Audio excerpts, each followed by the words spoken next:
What follows Super? In the early days, Super marked the epitome of everything. Superman was the strongest man, and a super user was the god mode in computing. But in our day and age, Super is insufficient to tag our newest technical advances. In the car world, Super was overtaken by Hyper, which means insane power metrics and pricing to make your heart stop. They're the most likely ingredient in everyone's "what would I do if I win the lottery" dream. It is the automotive message of "made it, got there." To us gearheads, a hypercar commands the same effect as Kim Kardashian does to the Instagram groupies: sheer excitement. But times are changing, and the days of the internal combustion engine are coming to an end. It has served us well. Suck, Squeeze, Bang, Blow was a soundtrack of my youth. The music hypercars made was either brutal cut and loud as if a dictator of a small country held a speech, whereas the other side of the spectrum is a whining, high-pitched yell, a sound you could best compare to a cat calling for food. Now the automotive industry knows they can't just take all that away from us and leave us with those numb, silent EV supercars. That would be too much cold turkey for every car lover in the world. No, what they're doing instead is they're easing us into the new tomorrow. They're blending the future into our sphere by giving us hybrids. Those two-hearted beasts that inherently carry the yesterday and tomorrow in them. In this video I compiled a list of 7 hypercars that are the ambassadors of the new hybrid breed that will help us adapt with the electric future that is knocking at our door. Number 1. 2013 Ferrari LaFerrari. Let's start with the holy trinity of hybrid hypercars. A trio that was almost always named in one breath, and if you were a car collector you had to buy them all. The LaFerrari starts with a peculiar name. LaFerrari quite literally translates to the Ferrari, marking it as the king from Maranello, but that kind of takes naming convention to something of a box canyon, since naming the next king could be a problem because the quintessential the Ferrari is already taken. It was Ferrari's first attempt to install a hybrid drive which comes directly from the Formula 1 car system into a production car. One would think this was done to protect the trees and bees from too much CO2, but Ferrari had something else in mind. The 12-cylinder giant in the rear should be freed by 2 electric motors from any acceleration weaknesses. Also, the way that e-motors are used is unique. One gives its power directly to the double-clutch transmission, while the other runs water pump and co, so the guzzling V12 can concentrate on the essential task, to bring tears to your face. The numbers themselves are also majestic. The V12 is producing 800 horsepower, which alone is enough to rightfully join the hypercar club. The 2 electric motors add another 160 horses, culminating in a system output of 960 horsepower. And what is the best way to package this black magic? Take a chassis made entirely out of carbon fiber and hide it under another veil of carbon fiber. The LaFerrari captivates your gaze. Every angle, every surface creates a reaction in your brain. This car emits more I1 per square inch than a supermodel. A pointy shark-like snout is presented to the wind, which is then tastefully directed over the low roofline to be, if needed, abused by the auto-adjusting rear wing. When you open the door, you realize you do not risk a herniated disc to get in. The door removes a part of the sill when opening, which makes the process of boarding much easier. Turn 180 degrees, trust that the driver's seat is there, and just let gravity do the rest. The heavier the ass, the harder the landing. True Ferrari. Once the pain is gone, you're greeted by a steering wheel that has more buttons than a Concorde cockpit. Doing the macho drive with one hand becomes impossible. One hand on the left and the other on the right is the only way to use the functions when you need them. Leather and carbon dominate the interior of the King from Maranello, and the somewhat phallus-like carbon sword on the center console houses the gearshift functions of the transmission. A press of the start button opens the concerto. The curtain rises, and the sound of the V12 at idle promises more, much more.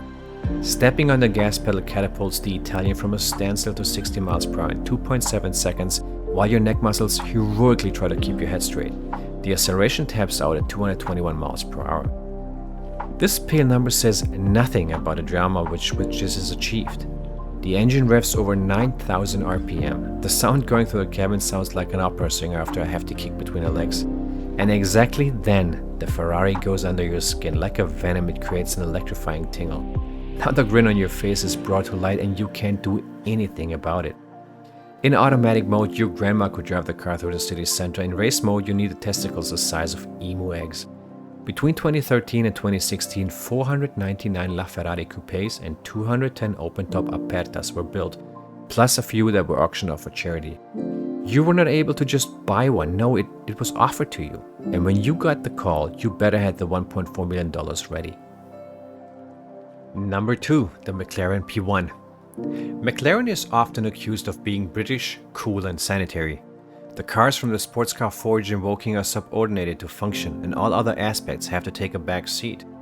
At first glance, however, the P1 does not look cool at all. On the contrary, the curves of the carbon body are sexy and have something of a young Sophia Loren. Sharp eyes with a big smile form the front, while the rear is more secretive. The rear somehow does not present what you expect to see. No visible taillights, and even the exhaust is not where you expect it. You look into an open black hole, and in there, hidden from view, is the source of much power and noise, like a dragon in a cave. The source is a 3.8-liter V8 flanked by 2 turbochargers. This group generates 737 horses if left to their own devices. To do justice to the hybrid approach, an E-engine with an additional 177 horsepower was installed. Now this quartet produces 960 horsepower and 900 Nm of torque. This concentrated power is picked up by a 7-speed transmission and sent to the rear wheels with the right ratio. The P1 is like a silverback that beats its chest and shows its teeth. When you unleash all the horsepower at your disposal, the words leaving your mouth are a mix of vulgarity and plain fear. You don't even know how fast you go because taking your eyes off the horizon to check your speed would simply take too long. The car could have traversed continents by then. Your hands are tightly bent over the steering wheel, hanging on to dear life, while you turn into a speed-drunk sack of cortisol and adrenaline with wildly dilated pupils.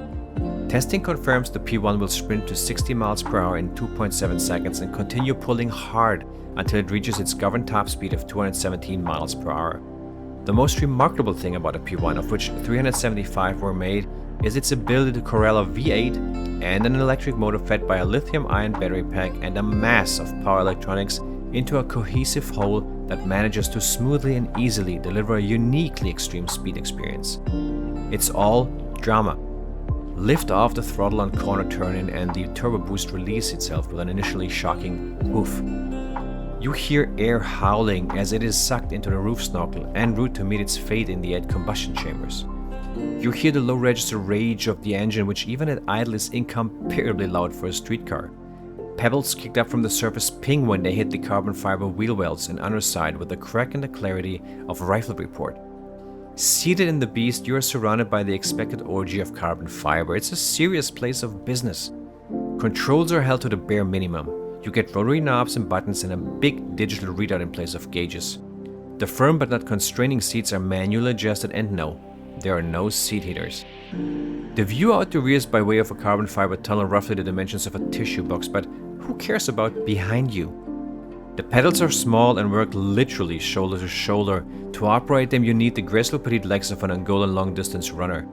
Does this description of perfection make the P1 seem a bit cold and clinical?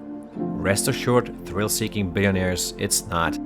The engine is never short on commentary, from its bass-heavy idle to the raspy, deep breathing of the induction system under hard use, and you'd have to have lived a life in top-fuel dragsters or carrier-based fighter planes to grow tired about this level of acceleration. It's never terrifying, but always scary enough to remind you what an amazing car the McLaren P1 is.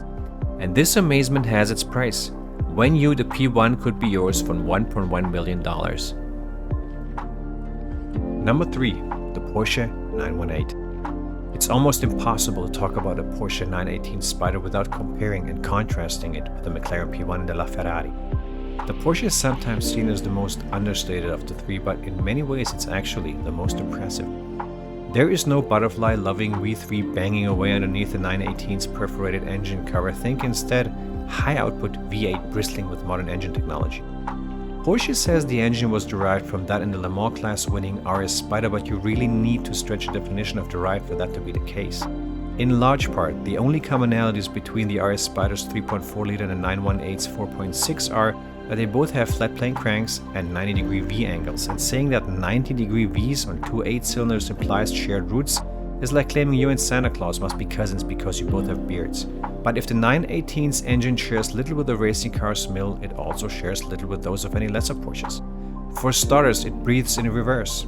Air enters from the outside of the heads and is exhausted in the belly of the V.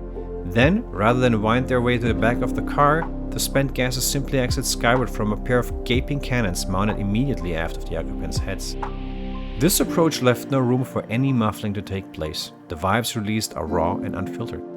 The car is filled with exotic materials like Inconel and titanium. Even the scrap value of this car is enormous. Keeping the internals light and the crank flat means the V8 can rev up to 9,150 RPM, a speed at which it emits a scream of such intense, pure rage that you would feel obliged to apologize to the fleeing pedestrians. The V8 makes 608 horsepower, 3 more than Porsche's previous limited edition flagship, the Carrera GT. Then there are 2 electric motors. One wedges in between the V8 and a 7-speed PDK dual-clutch automatic transmission, the other sits aft of the front cargo hold. The battery pack sits low behind the passengers within the carbon fiber monocoque. This trio infernale produces 887 horsepower and a maximum of 944 foot-pounds of torque. This results in 0 to 60 times of 2.6 seconds and a quarter-mile time of about 10 flat. Chalk one up for hybrid goodwill. It's a good thing the seats back up to a bulkhead because under full throttle, the 918 feels as though it might rip them clean out of the floorboards. Flooring the gas pedal gave you a preview of your first facelift. With 2 different types of electric motors spinning at 2 different speeds, a gas V8 and Porsche's 7-speed dual-clutch gearbox all operating in concert, this is among the most sophisticated powertrains on the road. The cooperation between the various power headers is sublime. To the end user, it simply felt incredibly fast and unbelievably seamless. After a ride in a 918, you most definitely need an X-ray to confirm the position of your organs because this car generated stupefying G-forces in all directions. What's truly amazing though is how approachable this car's supernatural powers are. All of this hellish power is controlled by computers like in stable fighter jets. Even the greenest novice can reassuringly pilot the 918 around a track and look good doing it. The interior is a beautiful blend of Porsche's history and the future, like combining a Nintendo GameCube with the iPhone X. The classical gauges are where you expect them, and a large central dam that is safely keeping your passenger on his side while cornering carries a large screen with some dials for the analog fans. Dead cows and carbon fiber are the main ingredients of the 918 Central Command Station. From 2013 to 2015, 918 examples of Zuffenhausen's Roadster were built, costing $945,000 US. Number 4. The 2016 Koenigsegg Regera. The name Regera is derived from the Swedish term for to rule, and nothing less than that is what the weapon from the house of Koenigsegg wants. After the Swedes lost out to Bugatti in the chase for the 300 mph mark, they just created a new category where they could kick some multi ass.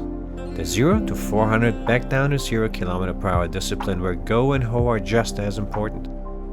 From a study presented in 2015, the production Regera was created in just 12 months of development. Around 3,000 parts were changed in the process. Of course, a bit of engineering trickery was necessary to arrive at the breathtaking performance figure of well over 1,500 horsepower. When it comes to the powertrain, the engineers coupled a 1,312 horsepower 5-liter V8 with no less than 3 electric motors. Instead of the usual integration of electric power into the powertrain, 2 of the e-motors transmit their 180 kilowatts each directly to the individual rear wheels. The third 160 kilowatt electric motor is flanged to the crankshaft to plug torque gaps in the combustion engine. The energy for the e-motors is supplied by an 800-volt battery pack with a capacity of 4.5 kilowatt-hours. The unusual electric drive weighs in at 88 kilograms, which brings the Regera to a total weight of 1,590 kilograms, significantly more than the usual lightweight racers from Koenigsegg. But the effort is worth it. The electric juice-induced power adds the equivalent of 700 horsepower to the total. This resulted in an insane system output of well over 1,500 horsepower and a system torque of over 2,000 Newton meters. The combo of combustion engine and electric motor is coupled to the rear axle with a hydraulic torque converter and a single-stage transmission. This was done to reduce power losses, which are wasted in a drivetrain, by 50%. The Regera runs purely on electricity up to 50 km/h. Only above that does the V8 join the party. If the battery is too weak, the V8 drives the third electric motor as a generator and supplies juice to the battery. Once nested in the lavishly upholds a cockpit with supple amounts of carbon fiber and aluminium, you are ready to defy Newton's laws of physics. 0 to 100? Ticked off after 2.8 seconds. 0 to 200? Done after 6.6 seconds. The intermediate sprint from 150 to 250 km/h should take just 3.9 seconds. The 300 km/h mark drops from a standing start after 10.9 seconds, and 400 km/h should be reached after 23 seconds. The Swedish king also has a few tricks up his sleeve when it comes to aerodynamics. The rear wing extends electrically but disappears completely invisibly into the crisp rear end at low speeds. All openings in the body can also be closed automatically depending on the driving state. For show effect in the McDonald's parking lot, the transformer functions can also be started via smartphone. It was clear from the outset that there would be no more than 80 units of Regera. The small series was already sold out in summer 2017 at a unit price of around $2.4 million US. One can certainly question the sense of these automotive record chases, but one can also find it astonishing what hypercars like the Koenigsegg Regera are capable of. The 0 to 400 to 0 km/h record for the Swedish car is therefore far from eternal. And at some point, Koenigsegg will also attack the 300 mph mark once again. Wanna bet? Number 5. The 2021 Lamborghini Sian FKP37. This is, by some distance, the most complicated car Lamborghini has ever produced. The Sian is the first production Lamborghini to feature electrification, which means you can actually buy one. Well, you could have, but they're all sold out even though the price was north of $2.5 million US. And sticking to the hypercar paradigm, they are limited. Lamborghini is only building 63 coupes and 19 roadsters. Numbers that pay tribute to the year Ferruccio Lamborghini founded the company in 1963. In fact, the full name is Sian FKP37. Sian means flash or lightning in the Bolognese dialect. The FKP bit is a bow to the late Volkswagen Group chairman Ferdinand Piëch, and the 37 refers to 1937, the year he was born. It is a poshed-up version of the Aventador SVJ, including the 6.5-liter naturally aspirated V12 producing 785 horsepower on its own, more than the SVJ. Additionally, another 34 horsepower of electrical oomph were tossed in for a total of 819 horsepower, which is a lot. Enough for 0 to 60s in less than 2.8 seconds and a top speed of around 220 mph, claims Lambo. It is not a revolutionary amount of power that the hybrid system adds to the mix, but the choice made to store the power is quite interesting. It uses lithium-ion supercapacitors instead of the normal battery pack. Although supercapacitors can't hold as much energy as a regular lithium-ion battery of the same size and weight, they have 3 times the power density and can charge much more rapidly too. In other words, the supercapacitors are fully topped up every time you brake and therefore poised to torque fill during gear changes, or add boost when you step on it. The upshot of all of this is the supercapacitors don't need to be big. The whole hybrid system weighs just about 34 kilograms, 1 kilogram per horsepower added. When awakened, the V12 produces the soundtrack we so love. You won't be able to hear that in the electric future, and nor will be able to be heard 3 counties away. The sound that emits from the Sian's trumpeting exhausts, a sonic impact of venting, vengeful V12 full of spitting, blaring fury. Tap that accelerator and the noise inside the cab becomes demonic, something you would never forget in a hurry. Greta Thunberg would hate this car. In anything else than Corsa, the Sian behaves surprisingly well and is pointed out by some reviewers, it's very gentle on your spine. The feedback from the steering wheel is a bit vague and leaves you pretty much in the dark about the situation at the Sian's front Pirelli wheels. Until you steady the buffs and go into Corsa mode. That's where the Sian shows you why you paid this heinous amount of money. The electric 34 horsepowers are a mere raindrop in the sea of conventional horsepowers, but they sure help to eliminate any pause in the Sian's stampede to over 270 miles per hour.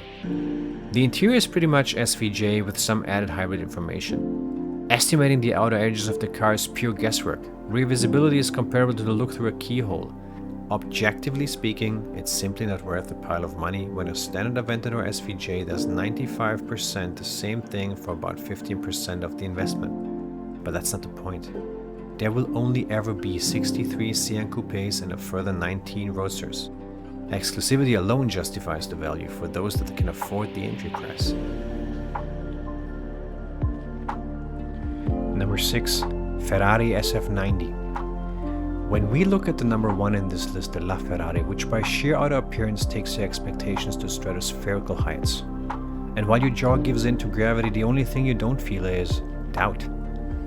Doubt about the potential horsepowers, the ferocious acceleration capabilities, and the top speed of a falling meteor. The SF90, however, is more of an automotive Pandora's box. Yes, it is a Ferrari, and people will devote it recording times with their phones wherever it shows up. When we look at the outside dimensions, it might as well be a souped-up brother of the 488. Its creators, though, have strongly pointed out the chassis is a complete new development and that it shares nothing with its lesser brother. Even the famous Manettino on the steering wheel has been rechristened to E-Manettino, evidencing the biggest party trick of this car, the simultaneous use of dead dinosaur juice and electrons. The analog part of the propulsion construct is represented by a V8 which in standard form can be found in the 488. Ferrari engineers managed to spice it up to 780 horses, and by itself it is capable of 800 Nm of torque. Now the new world is represented by the addition of 3 electric motors which have been liberally positioned throughout the car. 2 of them willfully serve the front wheels, whereas the third is squished between the engine and a double-clutch 8-speed tranny. By adding 220 more electric ponies to the package, the SF90 is now able to throw 1,000 horsepower at the road. And combine that with an empty weight of 1,570 kilos, Ferrari has created the thinnest line between sheer driving heaven or a date with your crying insurance agent. According to autojournalists, the driving experience is the most schizophrenic they've ever had. Whilst running on EV mode, the car is quiet, like a cat it tiptoes soundlessly out and about. Even more shocking is the fact that in EV-only mode, only the front wheels are apart, in a Ferrari. But flick that E-Manettino switch over to performance and you wake up the serial murderer the SF90 can be. The power is absolutely vicious. The sound sung by the titanium exhaust rivals that of any fat Italian opera singer, and the acceleration feels like being pushed back in time. 2.5 seconds is the time that has passed from standstill to 60, and the savagery ends at 211 miles per hour. The interior is stripped down even further, and all the knobs and switches fell victim to a new human-machine interface. All is digital now, and so is the interaction between driver and machine. The SF90 is a mid-size Ferrari that has been amplified in every way. Sadly, the price also took a steep rise and now commands $599,341 US. Number 7. The McLaren Speedtail. I will start with a confession. I am biased. The Speedtail for me is a piece of rolling art, and I am aware of the fact that art can serve any other purpose than being art, so a car could never claim that title. I will put away with the many people pointing out that the Speedtail was only built for being fast in a straight line and that it has no bendy road credibility. But who the F cares? Looking at it makes me feel as if McLaren, the kings of functional design, got a bit kinky, almost flamboyant. The chocolate side of the Speedtail is its striking profile. That top line originating at the front and taking an elegant swoop over the roof to gracefully wave out towards the rear. This was not just drawn utilizing a box standard pencil, no, in my mind they used the goose quill, and with a swift stroke by the designer's hand this fabulous form materialized. While you glower at this machine, your head inadvertently starts moving slowly from left to right so you don't miss a single detail. Please excuse my meander, but as I said, I am biased. And sad that cars like this are not the norm in the hypercar universe, but as always, beauty lies in the eyes of the beholder and well, taste divaricate. Let's talk numbers and tech instead. The Speedtail is based on a 720S chassis which had to be tweaked considerably to accommodate the hybrid drivetrain and the legendary central seating position from the F1. This feast of carbon fiber gives home to McLaren's M840T twin-turbo V8 engine and one electric motor. The folks from Woking opted for just one of the electron pushers to keep weight down. Top speed was the holy aim of this exercise. The engine itself produces 725 horses, while the electric motor invests another 310 into the mix, which puts the combined output to 1035 horsepower. These bald figures, combined with a body that removes any resistance the air could use against it, allows the Speedtail to accelerate from 0 to 60 in 2.5 seconds.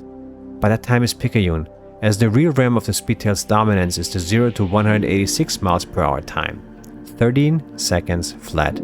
Not even the vulgar and blunt 1500 horsepower Chiron is able to do that.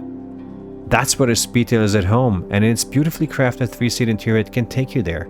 And 2 very little passengers. Elves preferably, because there is no way you can shoehorn 3 6-footers in there. The amount of involuntary shoulder rubbing would be too much to bear. The controls are classic McLaren, just the right amount of knobs and switches necessary to operate the most basic of functions. Locating them above the driver in the headliner brings out the inner child, and 3 screens inform you about metrics and location, while 2 more screens serve as your rearview mirror since the Speedtail lacks the analog pennants used by the rest of the world. 250 miles per hour is the speed this capsule can take you in utter comfort and savoir-faire. This car has a firm place on my I want list, closely followed by the Regera. But I don't even dare to fathom if I will ever have the $3 million to make that dream come true. Hi, my name's Robin Yuga. Thanks for watching. For this channel to grow, please subscribe. For this channel to get better, please comment. Have a nice day. Bye.